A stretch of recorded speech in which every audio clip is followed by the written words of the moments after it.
Hare Krishna, and welcome everyone to today's reading of Na Parayam by His Holiness Sri Ram Swami. Just a second. Okay. I'm not sure what happened yesterday, but I read, but the recording didn't seem to save in a way that is playable. But anyways, I'm going to keep going here. So we are reading from a chapter called Callous Love. And the gopis speak about 4 different kinds of callous lovers. We'll get to that. But everybody is waiting to hear Krishna's response to this suggestion that perhaps he's a callous lover. The subject matter of Sri Krishna's address was of concern to all the residents of the forest. They were naturally anxious to understand how he reciprocated the love of others. In their carefully contrived question, the gopis had implied that Govinda was callous to love and an ungrateful lover. If that were true, what hope was there for Vrindavan to ever taste happiness again? Every herb, creeper, and insect in the most remote corners of Vraj was aware of the gopis' preeminent love for Hari. They also knew the unimaginable sacrifices the gopis had made in the course of their loving dealings with him. If, despite such love and sacrifice, Shyamasundar was truly indifferent to the gopis, what may be said of his attitude towards his guardians, friends, servants, or cows? What would be the fate of the trees, birds, rivers, and animals? Since everyone in Vraj lived only for his love, it appeared that fate had ordained their death. So he's saying that everybody knows that the sacrifice and the affection that the gopis have for Krishna is the gopis' love for Krishna is the best, the highest. So if Krishna is not going to reciprocate their love, the gopis' love, then what to speak of others? He's certainly not going to reciprocate to, others who love him less or who sacrifice less, like his servants or the cows, like that. So this is, everyone's getting a little insecure here now. Exceedingly anxious to hear more, the snake leaned toward the Shuka and said, "O friend, do not withhold the treasure of your heart. The wise say that one who does not distribute his wealth is like a penniless pauper. Happiness cannot be found in the solitary enjoyment of one's assets. Therefore, please speak to us." Shuka remembered the 2 lotus feet of Sri Radha and said, "The indictment of the gopis was that Sri Hari was neither a hetuka lover," means a motivated lover, nor an ahetuka lover, or unmotivated lover. They charged him with the offense of not being affectionate to anyone, a severe reprimand and stern condemnation indeed. The gopis were so devoted to Mukunda that separation from him was a punishment worse than death. Knowing this, he called them into the forest in the midst of their household duties, only to disappear without so much as a word. What else could the gopis conclude? Sri Krishna was indifferent to their love. By their question, they announced, "Even by loving him with all our hearts, his affection remains inaccessible." "What was Govinda's answer?" said the Kokilas anxiously. Shuka replied, "Understanding the concern of his girlfriends, Sri Krishna described 4 categories of ingrates: the Atmaramas, the Aptakamas, the Akritagyas, and the Guru Druhas. Contrary to the conviction of the gopis, Sri Krishna belonged to none of these categories, and that is but the shadow of the hidden glory of his love." Excuse me. "Oh, I knew our Gopal was kind-hearted," sang Shari. Sri Krishna detailed altogether 7 categories of lovers in response to the 3 groupings proposed by the gopis. To allay their fear, Sri Krishna excluded himself from any such classification and said, "Bhajatopi navai kechit, bhajantya bhajata kuta, atmarama hyapta kama, akritagya guru draha." Then there are those who are spiritually self-satisfied, materially fulfilled, by nature ungrateful, or simply envious of superiors. Such persons will not love even those who love them, what to speak of those who are inimical. The chubby squirrel, whose tongue's demands were never satisfied, asked, "Who are the Atmaramas?" Shuka replied, "Atmaramas are those peaceful sages who exhibit full mental and sensual control due to continuous meditation upon the Supersoul. Being self-satisfied, they have no interest in the external world, and for them the love and affection of the worldly minded holds no attraction.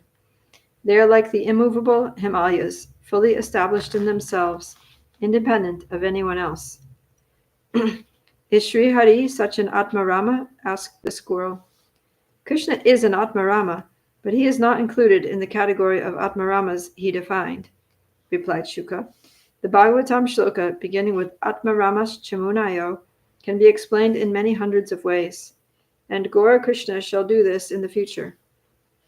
Although Sri Krishna must certainly be self-satisfied, being the Supersoul from whom Atmaramas gain their qualities, he cannot be compared to any of them. After all, he is the omniscient, all-pervasive witness within everyone's heart. But the Atmaramas of this world, are limited beings. Furthermore, as the benevolent benefactor of every living entity, Hari is not indifferent to the needs of the countless jivas throughout his creation. Does he not fulfill the desires of everyone? How then can the allegation of indifference be levied against him?" The Kalpavrikshas inquired, "Dear Shuka, does Sri Krishna, the full-fledged Atmarama, who is sympathetic to the needs of all, not give special consideration to his surrendered devotees?" Shuka's head rotated in ecstasy before he said, "Sri Krishna is self-satisfied due to possessing unlimited, self-sufficient opulences. But when he savors the love of his devotees, he comes to hanker for their service and renounces his station as the topmost Atmarama. Did we not witness last night how the master of all mystic power, Sri Krishna, mercifully enjoyed with the gopis? Therefore it is said, even though self-satisfied, he satisfied the gopis." "Dear King of Trees, by your question you have revealed the topmost of secrets. Our Krishna is the friend of the devotees. He feels blessed by the ecstatic love of his devotees, and in the excitement of serving them, he abandons his self-satisfied nature. In this way, he greedily relishes the limitless flavors of their love." "Oh, that is the Govinda I know," said Shari. "Do you not remember the Lord's words to Durvasa Muni? The sage had committed an offense to the great devotee Maharaj Ambarish, who was worshipping Sri Krishna nearby. When, scorched by the heat of Hari's Sudarshan Chakra, Durvasa fell at the lotus feet of the Lord, who reprimanded him with the following words: 'O Brahmana, I am completely under the control of my devotees. Indeed, I am not at all independent. Because my devotees are completely devoid of material desires, I sit only within the cores of their hearts. What to speak of my devotee? Even those who are devotees of my devotee are very dear to me. Without saintly persons, for whom I am the only destination, I do not desire to enjoy my transcendental bliss or my supreme opulences.'"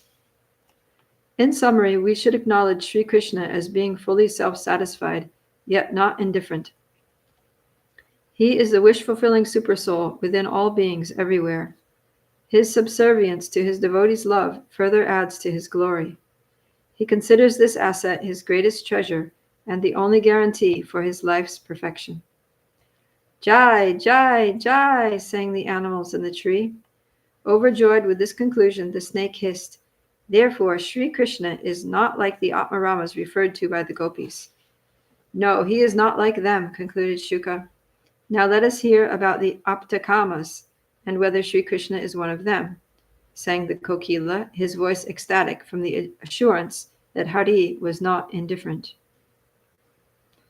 Shuka said, "One whose every desire is fulfilled and consequently requires nothing in this world is known as Apta Kama. Like Atmaramas, they are indifferent, but unlike Atmaramas, they take refuge in the external world instead of the supersoul within. Fully satiated to overflowing, such souls achieve whatever they desire and destroy any impediment obstructing their happiness. Whether they are loved or not is of no consequence, for they have no need to fulfill and thus require nothing from anyone." The Kalpavriksha added, Are they not like one whose belly is full and feels no attraction for the most palatable feast? To the point, replied Shuka. How unfortunate, chimed the squirrel, his puffy cheeks pulsating. Shuka concluded, Optikamas have no need to show affection, and like Atmaramas, they are indifferent. But Sri Krishna is not like them, sang all the creatures in unison. Correct. Just as he is an Atmarama, but differs from other Atmaramas, so he is an Aptakama, but cannot be compared to other Aptakamas. Why is that? Being subjugated by his devotees' love, he feels the need to protect and maintain them, replied the intelligent Kokila. Yes, although he needs nothing, he cannot help but fulfill the desires of his devotees. Because his devotees only desire to serve him, he becomes obliged to welcome and reciprocate their love. In answer to the gopis' charge, Sri Krishna says, Dear Sakis, do not accuse me of being an indifferent Aptakama. Truly, I am not so. Truly he is not, added the squirrel. Why, just the other day I saw how he schemed and begged for Gauri's attention. Is that the symptom of an Aptakama? All the animals became enlivened by the prospect of a new Leela. What happened? Dear friend, please disclose what you saw. Shaking his raised tail and twitching his stiff whiskers, the squirrel happily replied, Sri Radhika became angry at her dearest when he teased her. I saw this incident while passing the Kunj. Yes, yes, prompted Shuka. Radha Govinda were nicely seated in the midst of Lalita and other Sakis. While praising Gauri is Radharani, Hari called her Chandramukhi. He swallowed the second word Mukhi, however, and Radhika only heard him say Chandra. Thinking he was remembering Chandravali while courting her, Radhika became furious. Her name has accidentally slipped between his lips and revealed the truth. What a trickster, she thought. Oh, we are blessed with hearing of Radha's rebellious spirit today, interrupted Chadi. The squirrel looked perplexed until Shuka urged, She refers to another Leela we relished earlier. Please do not hesitate, but continue your story. Pushing his hand away, so the squirrel's telling the story. Pushing his hand away, Sumukhi, that's Radharani, turned away from her lover, her eyes brimming with tears of rage. Speaking to Lalita in a trembling voice, Radhika said, I will not look at him, I will not speak to him, I will not touch him ever again. How dare he call me Chandra to my face, in my very own Kunj? Send him out. Govinda was hardly distressed by her words. In fact, he was enjoying Radhika's anger like a gourmet enjoys a banquet of sweets. For now he was relishing a change from her previous mood of submissive affection. The question was, how long could he tolerate her neglect? For a while the two lovers sat back to back, neither one willing to speak. Then this alleged Aptakama lost his patience and could no longer tolerate a stalemate in which Radha ignored him. With an impassioned gesture of his eyes, he intimated that Lalita should quickly resolve their dilemma. Lalita Devi winked in agreement and spoke aloud to her friend. What a misfortune that the roving bumblebees, Radhika's eyes, can no longer drink nectar from the blue lotus, Sri Krishna. I do not know any greater loss to the world. How will the bees of Varshana live without tasting the essence of Nandagram's sweetness? I do not know. Hearing the words of her friends, Radhika could not contain herself and stole a glance at Madhusudana. When his sparkling eyes met hers, Sri Radha understood that her first resolution was broken. O Radhike, said the king of clever pranksters, if you do not speak to me, of what use are my ears? Manju Basini, have mercy. If Vrindavan cannot hear your voice, it will wilt like a severed vine. Sangita Priya, be kind, be kind. If we never sing again under a moonlit sky, will the king of stars ever rise again? I think your vow of silence will destroy me, Vrindavan, and the whole universe. Unable to remain silent at his provocative words, Devi told him, Go to your Chandra. Your heart truly resides with her. Do not stay here wooing a lesser girl who is unable to make you happy. And with that, her second vow was gone. She said she wouldn't look at him. She said she wouldn't speak to him. Now the third one was she wouldn't touch him. Let's see. Dissolving the sugar fortress of Sri Radha's resolve with the floodwaters of his matchless attributes, Akinchana Krishna inched his foot sideways until he touched the tips of Sri Radha's toes. As his compelling influence toppled her third vow, Swarnagori shrieked as if stung by a bee. He just touched her toes with his toe. And she was, ah! Oh, you cunning rogue! Why have you touched me? You leave this place at once. With that, she grabbed him forcibly by the wrist, and to Sri Krishna's utter amazement, pulled him out of the kunja and slammed the door in his face. Go to your Chandra and make her happy, she cried. As Radhika sat down upon the flower cot, she immediately regretted her rough treatment of Hari. Before Chandramukhi Radha could fall into the ocean of remorse, Lalita Devi sought to settle the dispute and addressed her mistress as follows. Look here, enchanted girl, you took 3 vows, not to see, not to talk to, and not to touch this forest Cupid. Within the twinkling of the eye, he has besieged the citadel of your pride and cleverly dismantled it brick by brick. What else but honorable capitulation can be proposed to such a worthy adversary?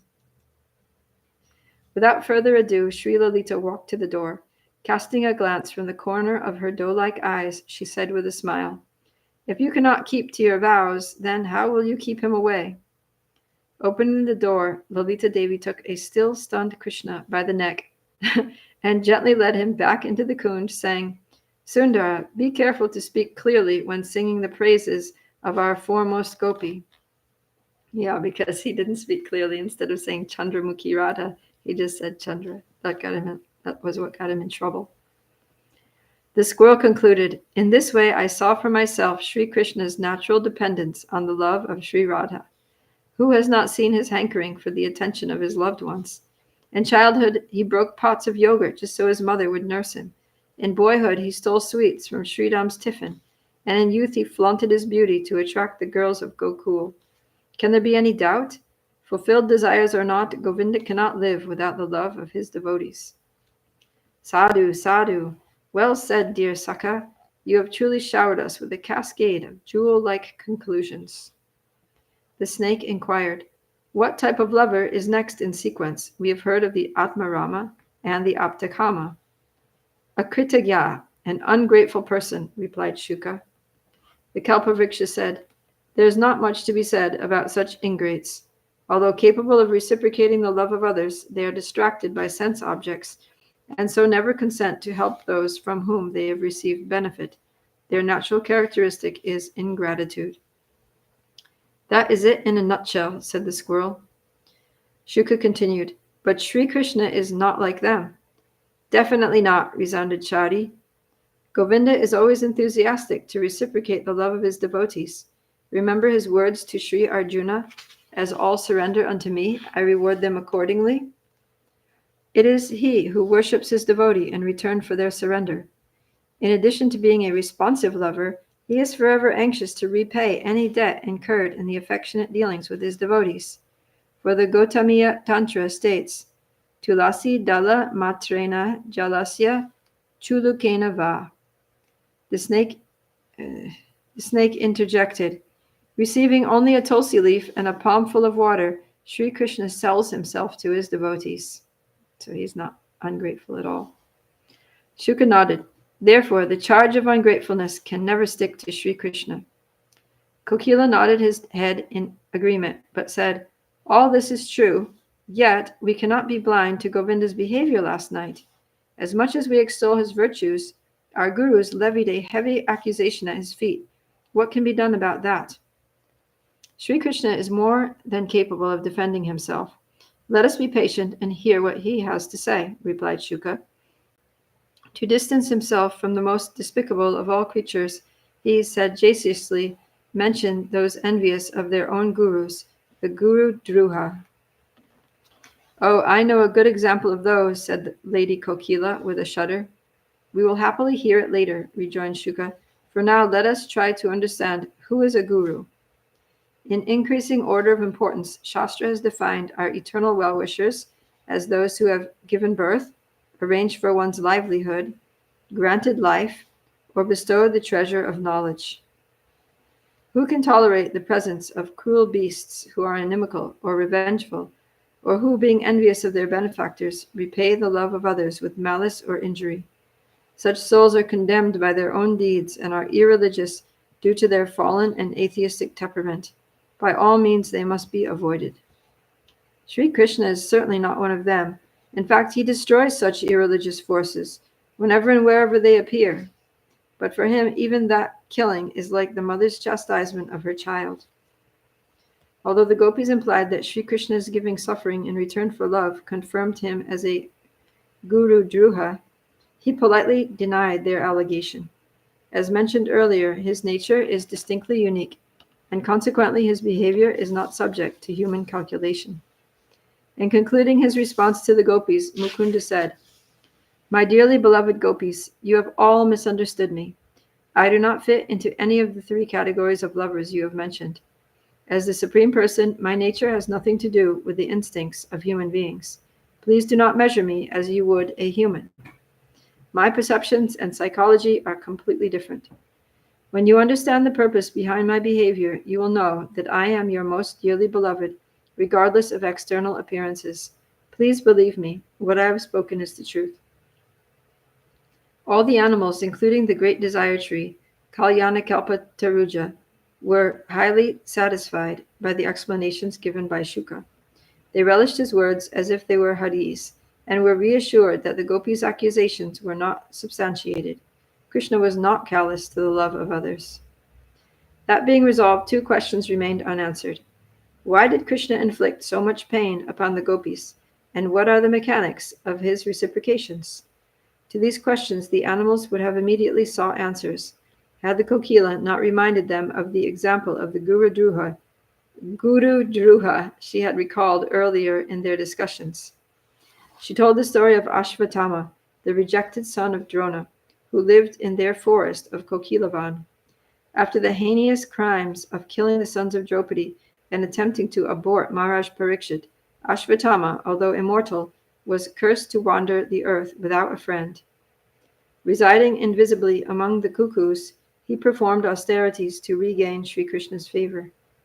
The birds had regular opportunities to see him, and by hearing their songs of devotion, his sinful reactions gradually diminished day by day.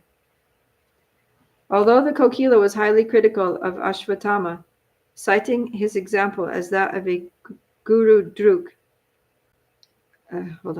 Although the Kokila was highly critical of Ashvatthama, citing his example as that of a Guru Druk, Shuka cautioned her with the words, "Devi, be careful. No doubt Ashvatthama has performed greatly sinful acts, but by residing in Vrindavan and regularly hearing Sri Krishna's name, qualities, and pastimes, he will surely be reclaimed.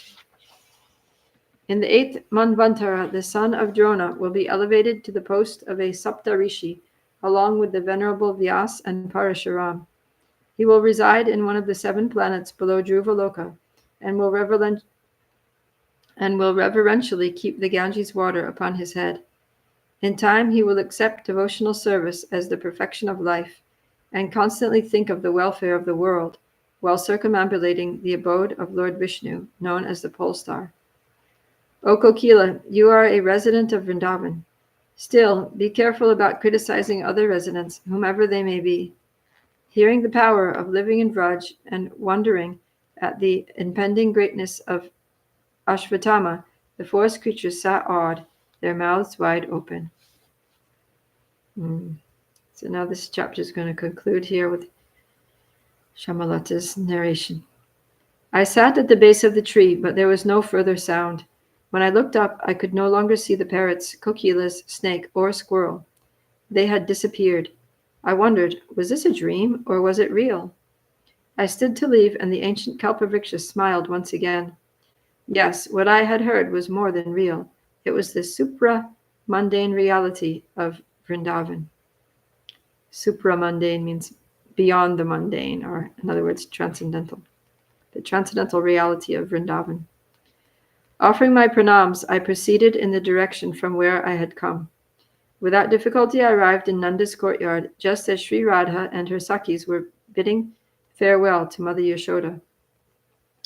Lalita said, Radhe, look, Shamalata is here. Radhika smiled at me mischievously and said, Oh, Shamalata, we thought you had gone somewhere. Then, turning to the Sakhis, she said, Come, we must all return to our duties. The gopis continued their sweet chattering all the way back to Yavat. After embracing Sri Radha, we all went our own ways, while Rupa and Rati accompanied Radhika to her house. Immersed in my thoughts, I entered this very place where Neela and Champa wiped my body, washed my feet, and gave me a fresh garland. Sitting upon a sofa, I rested a while, thinking about Sri Krishna. What kind of lover was he? By his own testimony, he was neither a motivated lover, an unmotivated lover, or an indifferent or callous lover. What was he? What was the nature of his love? And if he possessed true prema, why did he behave as he did? These questions remained unresolved in my mind. Navasaki, in the presence of our revered guest, the Vaishnav reader, I have now revealed to you Sri Krishna's preliminary answers. Have you understood the meaning of my words? Has your heart embraced their conclusions? Oh, that is wonderful. You are indeed clever. Now listen to how Sri Krishna positively explained his behavior following his denial of the gopis' accusation. So that leaves us up to chapter 5, which will start tomorrow, called How I Reciprocate. So stay tuned to learn about the nature of Lord Krishna's love. Napariham ki jai, His Holiness Shivaram Swami ki jai, Srila Prabhupada ki jai, Gaura Premanandi, Hari Hari Bol.